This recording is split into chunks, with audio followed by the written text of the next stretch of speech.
وأبرم عاقد العزم وأبرم ورأى الموتى فأقدم ورأى الموتى فأقدم عاقد العزم وأبرم عاقد العزم وأبرم ورأى الموتى فأقدم ورأى الموتى فأقدم حامل الروح فداء صابرا مهما تجشم صاغه الرحمن نورا وجحيما يتضرم حامل الروح فداء صابرا مهما تجشم صاغه الرحمن نورا وجحيما يتضرم وشواظا من سعير يلفح الكفر فيهزم عقد العزم.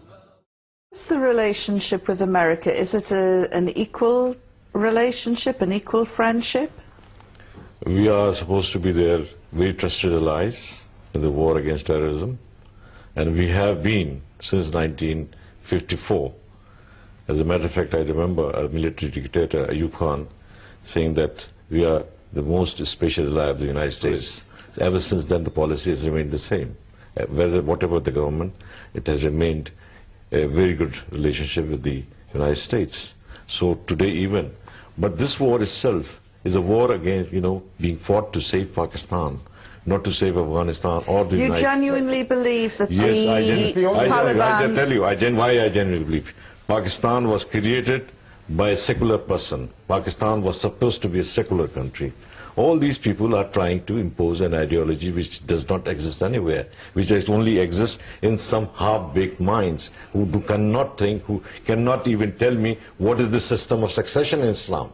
These people are nitwits. They don't know what they are talking, and they are trying to impose a system which is more or less a pagan system. But you were saying there's about 5,000 Pakistani Taliban. Yeah. Surely 5,000, doesn't matter how well armed they are, and I don't believe that they have state-of-the-art weaponry, surely they cannot take over a whole country with the seventh largest army in the world.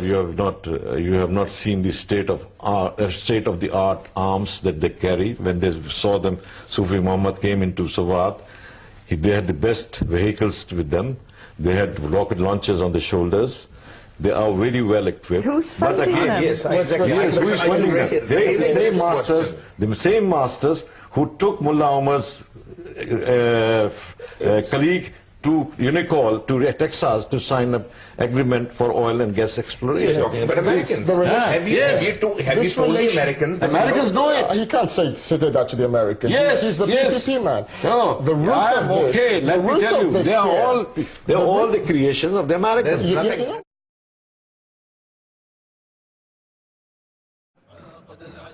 وأبرم عاقد العزم وأبرم ورأى الموتى فأقدم ورأى الموتى فأقدم عاقد العزم وأبرم عاقد العزم وأبرم ورأى الموتى فأقدم ورأى الموتى فأقدم حامل الروح فداء صابرا مهما تجشم صاغه الرحمن نورا وجحيما يتضرم حامل الروح فداء صابرا مهما تجشم صاغه الرحمن نورا وجحيما يتضرم وشواظا من سعير يلفح الكفر فيهزم عقد العزم.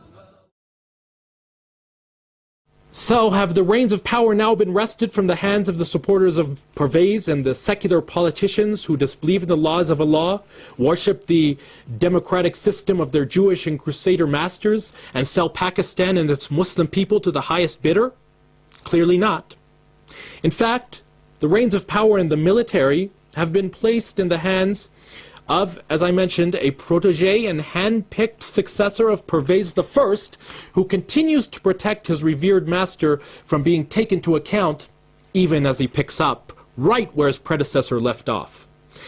And the reins of power in the government have been surrendered to a political party whose sole objection to the massacre at Lal Masjid and Jamia Hafsa was that it was carried out by a military regime and not a so-called democratic government. A feudal political party led by a man who a couple of years ago claimed to be mentally unfit to stand trial, but today claims to be mentally fit to run Pakistan, which means that he's either crazy, or a liar, or both. And Zardari, Gilani, Kiani, and those who revolve around them are intent on fulfilling the promise of total surrender of Pakistani sovereignty Benazir made to the Americans in exchange for her return from exile. These are not the leaders Pakistan wants and deserves. They're the leaders America wants and preserves in order to achieve its policy objectives, hinder the jihad against the Crusaders in Afghanistan and the Hindus in Kashmir, and ensure that nuclear-capable Pakistan remains docile, contained, and Shariat-free.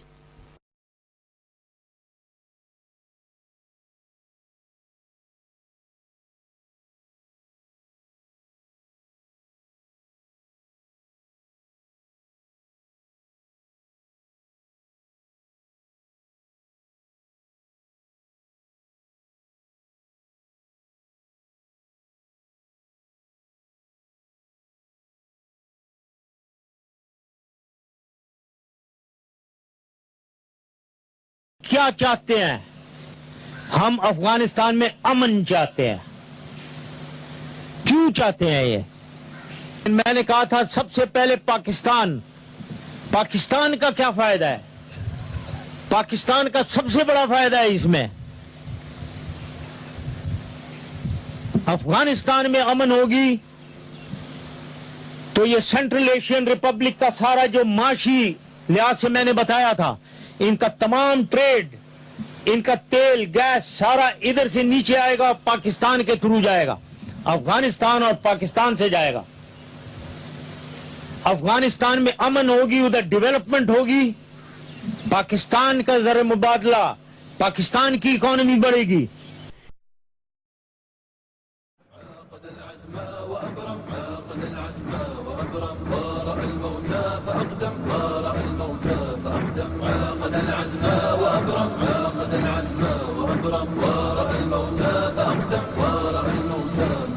حامل الروح فداء صابرا مهما تجشم صاغه الرحمن نورا وجحيما يتضرم. حامل الروح فداء صابرا مهما تجشم صاغه الرحمن نورا وجحيما يتضرم. وشواظا من سعير يلفح الكفر فيهزم. For those groups, and I named 3 individuals who I thought were their sympathizers. Now I understand that I could be wrong and my suspicions could be misplaced, but these are the people that I suspect want to stop the restoration of democracy. They want to stop my return because they know in 1993, when Pakistan was on the brink of being declared a terrorist state, I stopped the rise of terrorism, and they know that I can do it again. So I feel that these are the forces that really want to stop not just me, but the democratic process and the will of the people from triumphing. And in terms of these 3 people that you mentioned, were they members of or associated with the government? Yes, well, one of them is a very key figure in security. He's a former military officer. He is someone that has had dealings with Jaish-e-Mohammed, one of the banned groups, with Maulana Azhar, who was in an Indian jail for decapitating 3 British tourists and 3 American tourists.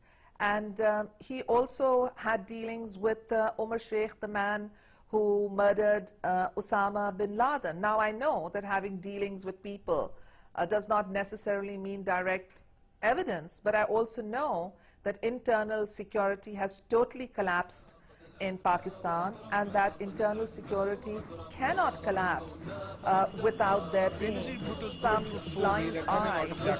Minutes after the PPP chairperson addressed a huge public meeting, grabbed by an amateur photographer, this latest mobile phone video clip shows Benazir Bhutto emerging from a sunroof of a bulletproof SUV to acknowledge thousands of her cheering supporters.